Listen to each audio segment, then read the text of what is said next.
1941. It's owned by Vintage Flying Machines and based at the Leeward Air Ranch in Florida. Here they come.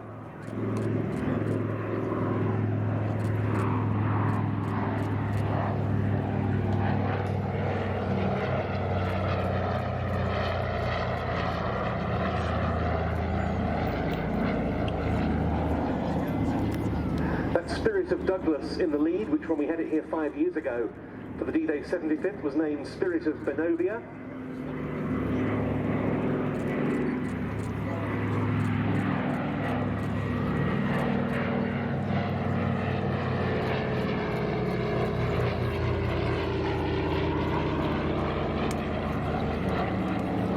And there's the Western Airlines aircraft being flown by Joe Savage. You might have noticed that Spirit of Douglas, which has been renamed to commemorate the father of the DC-3, Donald Douglas, looks a bit different from your average Dakota, and that's because in the mid-1950s it was given what's called the Air Research Maximizer Speed Kit. So it's got redesigned engine cowlings to reduce.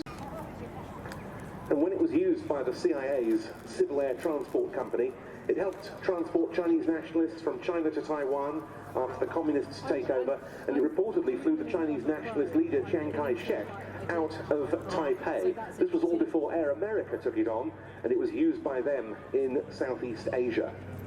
As for the Western Airlines DC-3A, the second of these two aircraft, it was delivered, as I say, to United Airlines in 1941 after the Pearl Harbor attack, which of course precipitated the American entry into World War II. It was briefly impressed into the US military and converted into a freighter.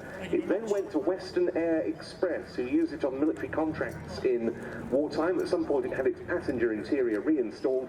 It served with that carrier up until 1958, latterly known as Western Airlines, and it's in Western's colours now.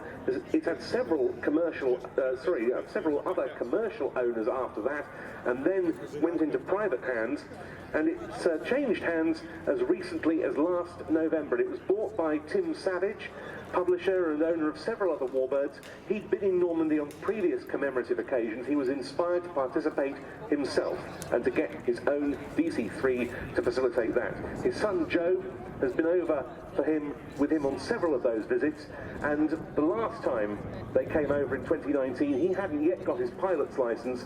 He is now fully rated as a captain on the DC-3, and he's flying it here. But in first for their second run before departing, Paul Baisley with Spirit of Douglas.